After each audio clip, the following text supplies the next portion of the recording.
नमस्कार, आप सभी का स्वागत है। मैं अवनीश। ये वीडियो दर्शकों आपके लिए आ रहा है दद्दा की खरी खोटी पे। तो प्रारब्ध की तरफ से आप सभी को नमस्कार तो है ही, लेकिन आज की ये वीडियो दद्दा की खरी खोटी पे, जहां मॉडरेटर की भूमिका में मैं हूं। आइए दद्दा का उन्हीं के चैनल पे स्वागत कर लिया जाए। बाबा जी, बहुत बहुत स्वागत है आपका आपके ही घर पे। बहुत बढ़िया, धन्यवाद। सभी भाइयों को राम राम। अवनीश भाई, स्वागत है आपका। जी धन्यवाद। दर्शकों, इंडिया वर्ल्ड कप नहीं जीत पाई, वहां तक इंडिया इंडिया नाम चला। तो वो इंडिया और भी एक तरीके से याद आना चाहिए। इंडिया अलायंस नाम की एक कोई चीज पैदा हुई थी, पटना में हुई थी पैदा। उसके बाद वो बेंगलोर गई, और बेंगलोर के बाद वो जब मुंबई में आई, तो उसके बाद से फिर इंडिया अलायंस का कुछ पता नहीं लग रहा है। हाल ये है, अगर मैं उत्तर प्रदेश के हवाले से बोलूं, तो इंडिया अलायंस के एक महत्वपूर्ण घटक समाजवादी पार्टी, उनके साथ कांग्रेस ने क्या किया मध्य प्रदेश में, ये देखा गया है। 5 राज्यों में चुनाव चल रहे हैं, तो ये समझ में नहीं आ रहा कि इंडियन अलायंस दरअसल केवल मोदी फोबिया की वजह से बना है, या उसके पहले भी इसके कुछ राजनीतिक मायने हैं। आइए जरा इन्हीं सारी बातों पर चर्चा करते हैं बाबा रामदास जी से। बाबा जी, ये इंडी अलायंस की मंगनी तो हो गई थी, अंगूठी बड़े शान से पहनी गई, उसके बाद फिर दो दो बार और घर के बड़े बूढ़े बुजुर्ग मिले, एक से एक प्रकांड बुजुर्ग हैं उस टोले में। लालू प्रसाद यादव हैं, है ना, उसमें जो है शरद यादव हैं, और तमाम तरह तरह भांति भांति प्रकार के जंतुओं का मिलन तो जरूर हुआ। लेकिन ऐसा लग नहीं रहा है कि, अगर मैं उत्तर प्रदेश का उदाहरण देखूं या बिहार का ही उदाहरण आप देख लीजिए, तो ऐसा लग नहीं रहा है कि ये मंगनी जो है वो शादी में तब्दील होगी। 2024 का जो पूरा बारात निकलने वाला है, उसमें मोदी के सामने इंडिया अलायंस कहीं नजर नहीं आ रही, या कांग्रेस खुद उसको खत्म करने पे आमादा है। चक्कर क्या है ये? अवनीश भाई, ये जो गठबंधन की जो राजनीति होती है ना, ये इतनी आसान नहीं होती है, और इसके इतनी ज्यादा इसमें बारीकियां होती है, इतने न्यूएंसेस होते हैं, इतनी ज्यादा कॉम्प्लिकेशंस होती हैं कि मतलब हर आदमी इसको हैंडल नहीं कर सकता। वो आपने बाजार में अक्सर देखा होगा कि आप किसी दुकान पे अगर कोई सौदा लेने जाएं और उस दुकानदार के पास वो आइटम नहीं है, तो बाजार में ना एक आपसी समझौता होता है या आपसी तालमेल होता है कि अगर मेरे पास कोई आइटम नहीं है तो मैं 4 दुकान छोड़ के किसी अन्य दुकान से वो आइटम ला के आपको दे दूंगा, परंतु ये नहीं कहूंगा कि मेरे पास वो आइटम नहीं है और आप फलानी दुकान से ले लीजिए। बिल्कुल ठीक बात। क्योंकि वो कहते हैं कि अपना ग्राहक यदि किसी की दुकान किसी दूसरे काउंटर पे चला गया तो समझ लीजिए कि आपने उसको वो रास्ता दिखा दिया, और वो सिर्फ एक बार नहीं जाएगा। आज तो आपने भेजा है, कल को हो सकता है कि वो डायरेक्ट उसी दुकान पे चला जाए, आपके पास आइबे नहीं करे। उसको ये भरोसा हो गया कि नहीं, उनके पास ज्यादा रेंज है सामान की। सर, समस्या यह है कि इंडी अलायंस के जितने घटक हैं ना, ये इनफैक्ट उन्हीं राज्यों में एक दूसरे के कॉम्पिटिटर्स भी हैं। गठबंधन इन्होंने बना लिया भाजपा के खिलाफ, पर इनको ये भी तो डर है ना कि कहीं अगर हमने गठबंधन में अपने एक विरोधी दल को अगर स्पेस दे दिया तो कहीं हमारा वोटर कहीं परमानेंट उन्हीं को न पकड़ ले। तो अब सर, स्पेशली यूपी की अगर राजनीति को डिस्कस करें तो ये सारा पेंच ही 2 जगह फंसेगा सर। इंडी अलायंस का जो असली पेंच फंसा है वो फंसेगा ही यूपी में, और आप देख लीजिएगा कहीं इतना ज्यादा महत्वपूर्ण नहीं होगा। तो बात यह है कि अखिलेश यादव कांग्रेस को एकोमोडेट करें या न करें, करें तो कितना करें। और अखिलेश यादव की सबसे बड़ी समस्या जो उनके सामने खड़ी हो गई ना सर, कि मुसलमान ने खुद जाके कांग्रेस की झोली में बैठने का मन बना लिया है, और बड़ा स्पष्ट अच्छा, ये सिर्फ नेताओं का गठबंधन नहीं है।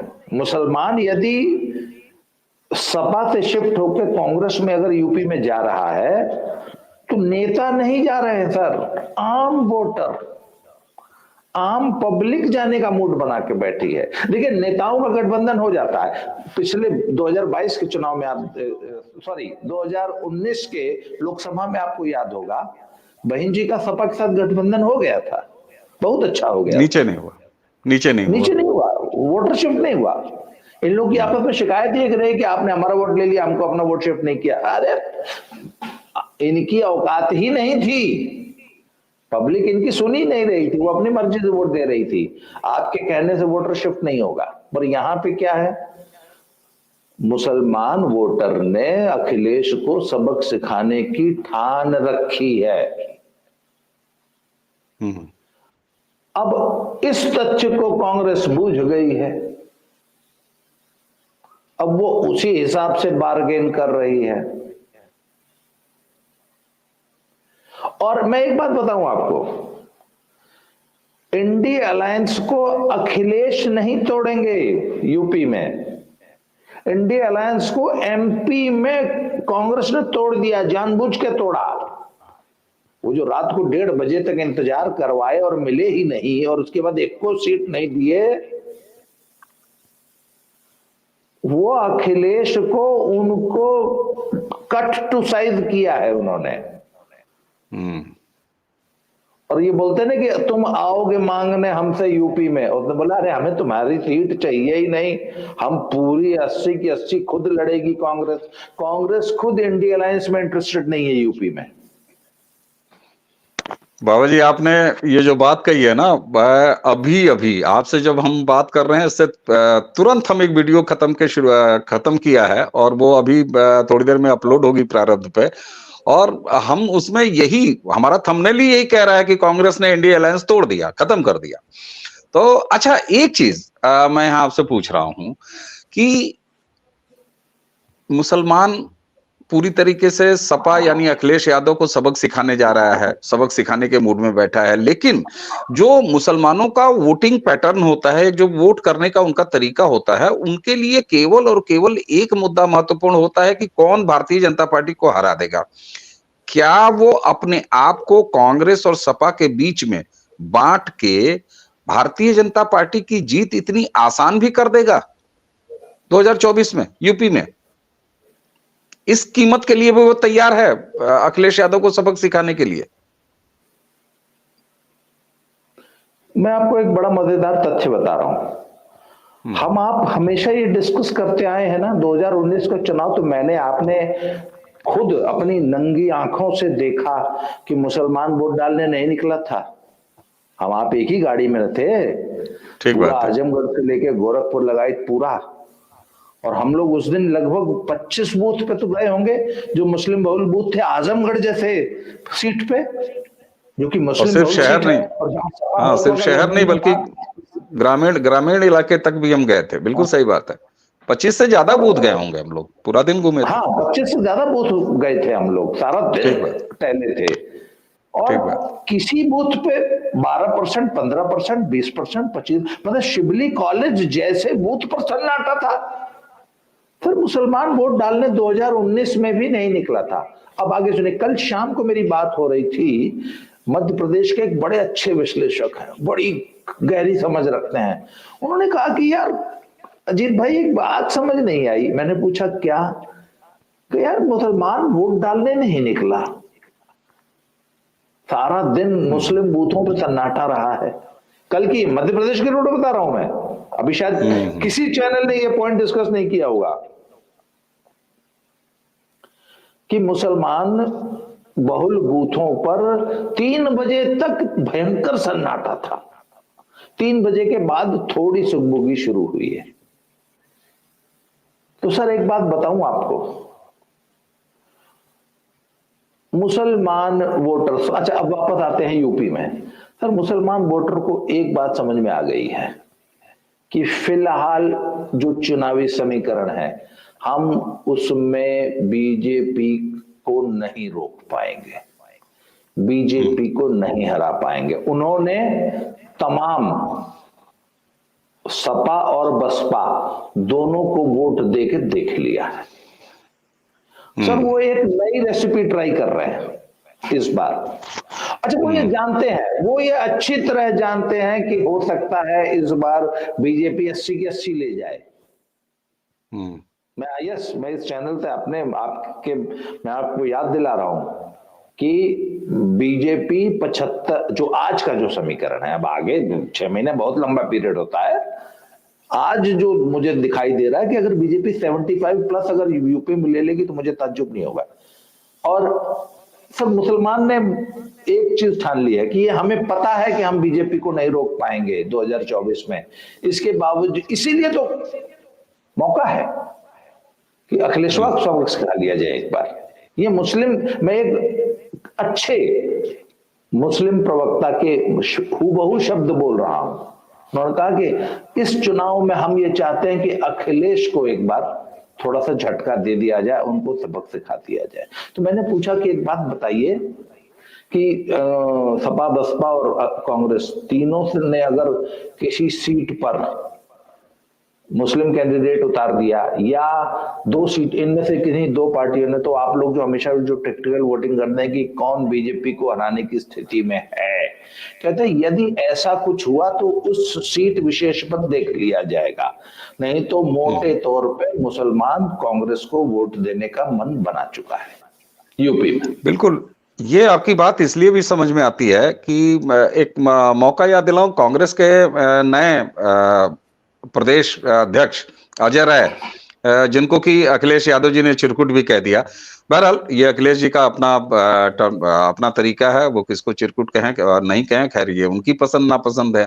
लेकिन आजम खान की पत्नी और बेटे की जब गिरफ्तारी हुई उनके समेत, तो सबसे पहला जो बाइट मैंने देखा था वो अजय राय का था, बल्कि उसमें अखिलेश यादव पीछे रह गए। अखिलेश यादव के रिएक्शन बाद में आए मीडिया में, लेकिन उससे पहले अजय राय का रिएक्शन आ गया था। तो ये मेरे ख्याल से आपकी उस बात को पुष्ट करता है कि कांग्रेस ने ये भांप लिया है कि ये जो मुसलमान वोट हैं वो इस बार कम से कम उत्तर प्रदेश में तो हमारी तरफ देख रहे हैं, और उसके लिए वो जो एक चौड़ी छाती वो साफ साफ महसूस हो रही है कि कांग्रेस की एक चौड़ी छाती दिखा रही है वो। और आप देखिए तो जरूर उसने कमलनाथ और दिग्विजय सिंह के लेवल पर इनको हरेस किया, बेइज्जत किया अखिलेश यादव को मध्य प्रदेश में, लेकिन हाईकमान जो उनका कांग्रेस का हाला कमान है उसने कुछ नहीं रिएक्ट किया। इसका मतलब है कि आपकी बात को अगर मैं आगे बढ़ाऊं तो ऐसा लग रहा है कि कांग्रेस भी ये समझ गई है कि अब्दुल भाई उसकी तरफ देख रहा है। अच्छा, अब एक चीज आपने कहा उत्तर प्रदेश की 80 सीटों पर बात कर लें, तो जरा एक हिस्सा और है, और वो हिस्सा है पश्चिमी उत्तर प्रदेश। आप देखिए तो इंडिया अलायंस के घटक दलों में जो आपस में ही अभी कंपटीशन शुरू हुआ है, और कांग्रेस खुद उस कंपटीशन में उतर गई है, उस झगड़े में उतर गई है। जयंत चौधरी खुद कह रहे हैं कि 15 सीट तो मुझे चाहिए। तो ये जयंत चौधरी का क्या है, अभी मैं बहन जी की पार्टी को तो किनारे रख रहा हूं। बहन जी तो अभी तक कह रही हैं कि हम इंडिया अलायंस का कोई हिस्सा नहीं है, आगे वो क्या स्टैंड लेती हैं वो भी देखा जाएगा। लेकिन जयंत चौधरी का क्या होगा, 15 सीट तो वो लेके चले जाएंगे। वहां कांग्रेस और सपा कैसे निपटेगी पश्चिमी उत्तर प्रदेश में? सर देखिए, फैक्ट ये है कि जयंत चौधरी की भाजपा से बातचीत एकदम ऑलमोस्ट तय हो गई है। वो सिर्फ सीटों पे बार्गेन कर रहे थे, और भाजपा ने उनको एक बात समझाई है कि तुम अगर इंडिया अलायंस में रह के, ठीक है, मान लिया कि तुमको 15 नहीं 20 सीट मिल जाएगी लड़ने को, जीतोगे कितने? तुमको 20 मिले और तुम एक को नहीं जीतो, और यहां तुमको सिर्फ 3 ही मिले, 4 ही मिले, और वो चारों जीतो, तो तुम्हारे लिए बेहतर कौन है? पर कई बार क्या होता है, सुनिए,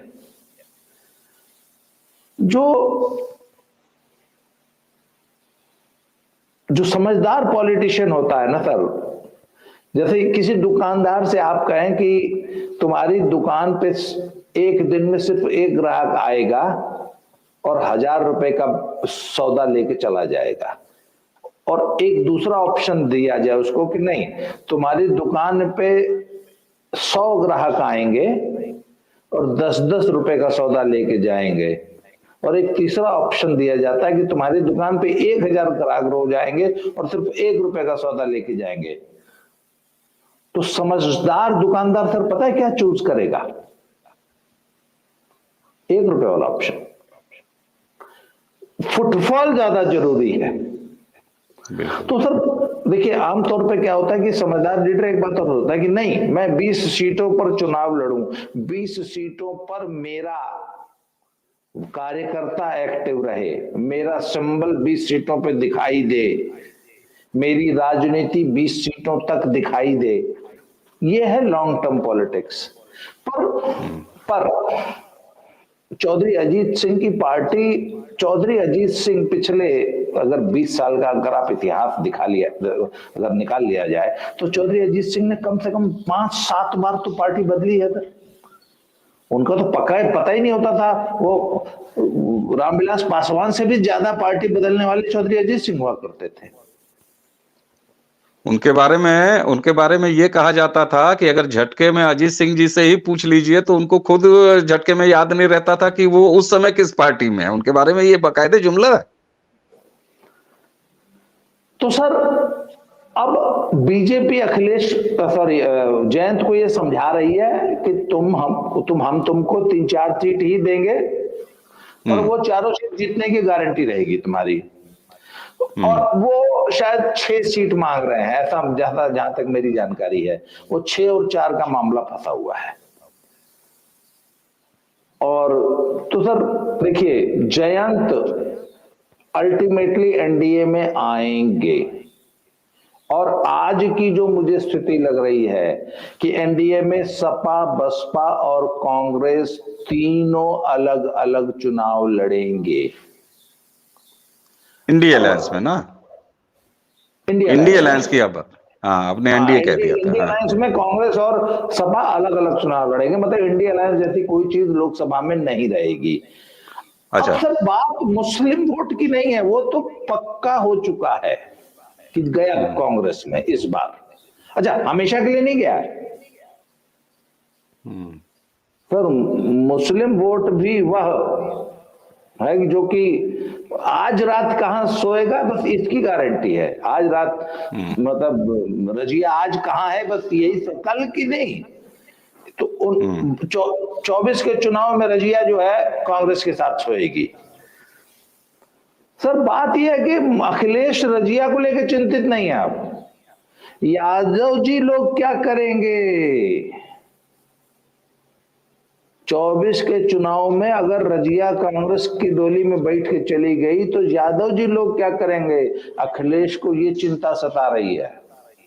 बिल्कुल ठीक कह रहे हैं आप। और अखिलेश की चिंता ये कि यादव जी लोग कहां जाएंगे, ये तब और बढ़ जाती है जब 2019 में खिसकने के पैटर्न मौजूद हैं, उसके सबूत मौजूद हैं। 2019 में भी, 2014 में तो एक अच्छा खासा खिसका था जब ये बिल्कुल नीचे आ गए थे। इस बार जो है आप देखें तो यही वजह है शायद कि बसपा के साथ अखिलेश का समझौता होने के बाद अखिलेश को वो सीटें नहीं मिली, नंबर्स नहीं मिले 2014 के मुकाबले। वो उसी के आसपास रह गए। और जबकि सबसे ज्यादा फायदा अगर हुआ तो वो बसपा का हो गया। इसका मतलब है कि 2014 में जो वोट टूटे थे अखिलेश के यहां से, जिनमें यादवों के भी वोट थे जो सीधे सीधे नरेंद्र मोदी के नाम पर पड़े थे, तो वो 2019 में भी वो मामला कायम रहा। तो 2024 में तो कुल मिला के ये क्या राजनीतिक अस्तित्व बचाने की ये कवायद है अखिलेश यादव के लेवल पे? और कांग्रेस को क्या लग रहा है, कांग्रेस किस मुगालते में आ गई है? क्या कांग्रेस अकेले के दम पर 2024 में मोदी को के सामने चुनौती देने के खुशफहमी में है? ये दोनों क्या चक्कर है? कुल मिला के मैं ये आपसे पूछ रहा हूं कि अखिलेश यादव के इतना इनकॉन्फिडेंट होने की क्या वजह है, और कांग्रेस इतना ज्यादा कॉन्फिडेंस में सो कॉल्ड दिख रही है, तो उसकी क्या वजह है? कहां से आई है ये ताकत दोनों के पास? एक के पास ताकत, एक के पास कमजोरी। देखिए, Akhilesh was never confident in politics. आप 2017 का चुनाव उठा के देख लीजिए, तब मुलायम सिंह कितने नाराज हुए थे कि तुमने कांग्रेस जैसी नकारा पार्टी को, जो कि 10 सीट भी डिजर्व नहीं करती, उसको तुमने 100 सीट दे दी है। मतलब मुलायम सिंह जी तो बेहद नाखुश थे इस फैसले से। उसके बाद इन्होंने पैरों पे गिर के, घुटनों के बल बैठ के 2019 में बहन जी के साथ समझौता किया। सर डिंपल यादव ने जब भरी सभा में बहन जी के पैर छुए थे, तो आप राजनीतिक शिष्टाचार, सामाजिक शिष्टाचार को चाहे जो कह लीजिए, परंतु अच्छा राजनेता के लिए ये सब बहुत आसान है, पर जो समर्थक गांव में बैठा है ना, उसके लिए बड़ा उसको मुश्किल। ये बात बिल्कुल नहीं पचती है। और सुनिए, गांव की जब हरिजन बस्ती में लोग लिहाड़ी लेते हैं कि अरे घोड़े पे गिर के आवत हुआ लोग, क्यों सर, गांव में जो लिहाड़ी ली जाती है, तो सर यादव जी लोग इतने ज्यादा नाराज थे, और नाराज से ज्यादा निराश थे कि बहू को ये करने की क्या जरूरत थी है। तो सर बात यह है कि अखिलेश शुरू से बहुत कमजोर होकर पैक्ट, चुनावी समझौते करते रहे हैं, और कांग्रेस ये भी जानती है कि ही इज सो डेस्परेट, और इस आदमी में न तो खुद की इतनी काबिलियत है कि ये राजनीतिक निर्णय ले सके, न इसके पास सलाहकारों का कोई अच्छा पैनल है। इसलिए वो अच्छा, कांग्रेस ने इधर एक चेंज मैं देख रहा हूं कि राहुल गांधी ने अपने जो सलाहकार है ना, वो शायद चेंज किए हैं, या अब सलाहकारों की सुनी जा रही है, या ये खड़गे जी का जैसे सीनियर आदमी के अध्यक्ष बनने का भी नतीजा हो सकता है। तो वो सर अखिलेश को बहुत ब्यूटीफुली हैंडल कर रहे हैं। नहीं, ये तो मैं यहाँ तो मतलब आपकी बात से मैं आपको रोक के 2% सहमत हूं कि जिस तरीके से कांग्रेस ने हैंडल किया है अखिलेश यादव जैसे व्यक्ति को, चाहे एक व्यक्ति के रूप में कहिए, चाहे एक नेता के रूप में कहिए, चाहे एक पार्टी अध्यक्ष के रूप में कहिए, चाहे एक भूतपूर्व मुख्यमंत्री के रूप में कहिए, वो बड़ा खूबसूरत तरीके से, और कहते हैं ना कि जो जिस स्तर का हो उसको उसी स्तर से निपटाया है। इसमें तो मतलब कोई न मानने वाली बात ही नहीं है। लेकिन मैं कांग्रेस का, आपने अखिलेश की कमजोरी तो बता दी, उनका डर बता दिया। मैंने जो एक सवाल इसी के साथ और पूछा था आपसे, मैं जानना चाहता हूं, दर्शक भी जानना चाहते होंगे कि कांग्रेस इस कॉन्फिडेंस में जो दिख रही है कम से कम उत्तर प्रदेश में, उसके पीछे क्या है? उसने क्या डिकोड किया है, कैसे डिकोड किया है? मैं उस सवाल का जवाब देने से पहले एक आपको तथ्य और बता दूं। सर अखिलेश यादव का जो मूल कोर वोट बैंक है ना, वह है यादव, और यादव बिरादरी को मैं बहुत बेहतरीन तरीके से समझता हूं। इनकी सर एक बड़ी खासियत है कि ये एक तो हारना बिल्कुल पसंद नहीं करते, मतलब they can not tolerate defeat, और हारने वाले घोड़े पर कभी दाव नहीं लगाते। इनका पहलवान, अगर, क्योंकि मैं रेसलिंग से संबंधित, मैं आपको बता रहा हूं, ये मैं साइकोलॉजी की बात कर रहा हूं, तो सर साइकी की बात कर रहा हूं कि हम जिसको सपोर्ट कर रहे हैं, अगर वो हार गया तो हम फिर आगे तो उसको सपोर्ट नहीं कर रहे, हमको जीतने वाले को ही सपोर्ट करना है। और सर दूसरी बात है, ये वो जलकुंभी है जो बिना पानी के, सत्ता रूपी पानी के बिना नहीं सर्वाइव कर सकती एक दिन भी। सर ये सत्ता पक्ष की ओर बहुत जल्दी ड्रिफ्ट करेंगे। फॉर एग्जाम्पल, जितने प्रभावशाली यादव थे वो सब आजकल अपनी सफारी और स्कॉर्पियो के ऊपर भाजपा का झंडा लगा के घूम रहे हैं और ठेकेदारी कर रहे हैं। यूपी में तो यही हो रहा है ना, यूपी में सर उसी दिन साइकिल का झंडा उतर के कमल का झंडा लग गया था।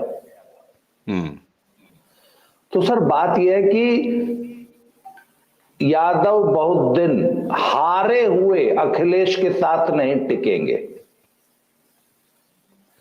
और दूसरी चीज एक और सुन लीजिए आप, जो कांग्रेस को, सर कांग्रेस अपना रॉक बॉटम छू चुकी है।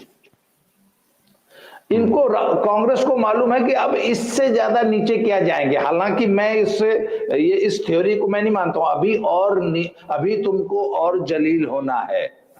क्यों? क्योंकि 8 सीट पंजाब, पिछली बार की 8 सीट पंजाब में आई थी, 8 सीट तमिलनाडु में आई थी, 15 सीट केरल में आई थी। इन तीनों जगहों पे इनकी टैली आधी से भी कम हो जाएगी। हो सकता है 2 राज्यों में तो खाता भी ना खुले। पंजाब में 3-4 सीट आ सकती है, 8 की जगह 4-5 आ जाएगी। कहने का मतलब नहीं, अभी आपको 45 वाली टैली से नीचे जाना है। पर ये मानते हैं कि यार अब हम 45 पे तो आ ही चुके, इससे नीचे क्या जाएंगे। और सर उनको तो ये तो भी सर्वाइवल की लड़ाई लड़ रहे हैं सर, वो जीतने के लिए नहीं लड़ रही है। कांग्रेस जीतने के लिए ये चुनाव नहीं लड़ रही है। कांग्रेस सिर्फ हाँ हम भी हैं, अभी हम मरे नहीं हैं, अभी हम जीवित हैं। और वो जो उनका 10-12 करोड़ वोट बताते हैं ना, 12 करोड़, वो वोट बना रहे, सिर्फ इसके लिए लड़ाई लड़ रहे हैं, ये चुनाव लड़ रहे हैं। बिल्कुल ठीक बात है। और वो साफ साफ दिखाई भी पड़ रहा है, क्या अखिलेश हो या क्या ये इंडी अलायंस बनाने की कवायद के पीछे ही आप देखिए, मोदी के खिलाफ वोटों का ध्रुवीकरण करना तो था ही, इसी के साथ अपने अपने राज्य में और कांग्रेस के लिए तो पूरे देश में दिखना, मेरे ख्याल से यही उनका सबसे अल्टीमेट ऑब्जेक्टिव था और है भी, जिस तरीके से दिखाई दे रहा है। तो मुझे लगता है कि इंडिया अलायंस की जो अवधारणा एक बार नरेंद्र मोदी के खिलाफ खड़ा करने का प्रयास किया गया था, उसमें हालांकि नीतीश कुमार की भी बड़ी मेहनत थी, लेकिन नीतीश कुमार के सपने जो है वो बंबई जाते जाते टूट गए। उनको तो संयोजक बनना था इंडिया अलायंस का, लेकिन वो सब हुआ नहीं। तो सबसे पहले वहीं झगड़ा शुरू हो गया, वही फूफा बन गए वो, और लालू प्रसाद यादव बंबई से चले आए थे। हालांकि अब इस समय नीतीश कुमार और लालू प्रसाद यादव की पार्टी में ही लगा पड़ा हुआ है मामला।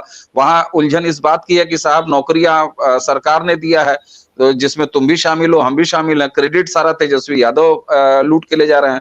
तो एक बड़ा मतलब एक मनोरंजन की स्थिति ये बनी हुई है कि वह सो कॉल्ड इंडी अलायंस नाम का एक अलायंस जो नरेंद्र मोदी के खिलाफ खड़ा किया जा रहा था 2024 में, उसके जितने संभावित पार्टनर, पहले तो वो आपस में, ये तो आपके कुश्ती वाला मामला हो गया, पहले वो प्री क्वालिफाइंग आपस में खेला जा रहा है।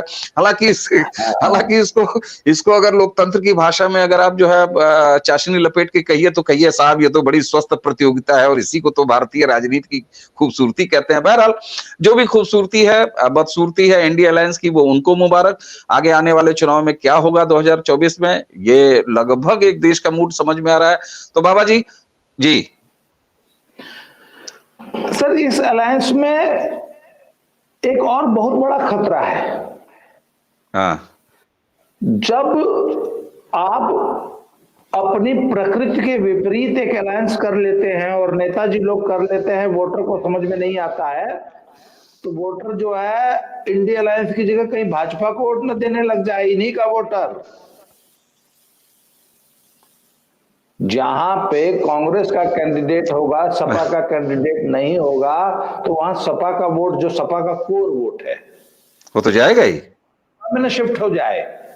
अरे 2019 में यही तो हुआ। अखिलेश यादव अपनी पुरानी टैली पर क्यों उसी के आसपास बने रहे, और फायदा बहन जी उठा ले गई। वो इसीलिए जहां सपा के कोर वोटर को साइकिल चुनाव निशान नहीं दिखा बैलेट पेपर पे, उसने सीधे जो है मोदी के नाम पर उठा के कमल को दे दिया।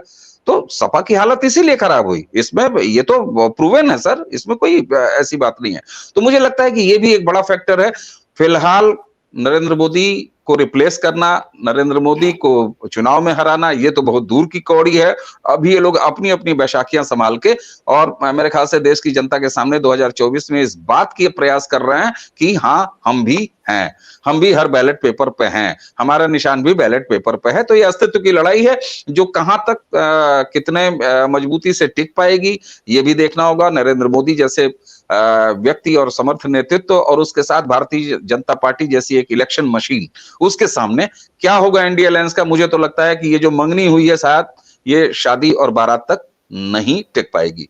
बाबा जी, आपका आपके ही घर पर समय देने के लिए आपका बहुत बहुत धन्यवाद। तो दर्शकों, इसी के साथ मैं लेता हूं विदा। पहली बार जो है वो मॉडरेटर खुद विदा ले रहा है, हालांकि रवायत यह है कि अब अपने गेस्ट को देते हैं विदा। तो इसके साथ ही दद्दा के खरी खोटी के सभी दर्शकों को प्रणाम करने के साथ ही अब आज्ञा चाहूंगा। नमस्कार, प्रणाम। नमस्कार अवनीश भाई, बहुत बहुत धन्यवाद। सभी दर्शकों को प्रणाम। बहुत जल्दी अगले वीडियो में फिर से मिलते हैं। बहुत बहुत धन्यवाद। Thank you very much.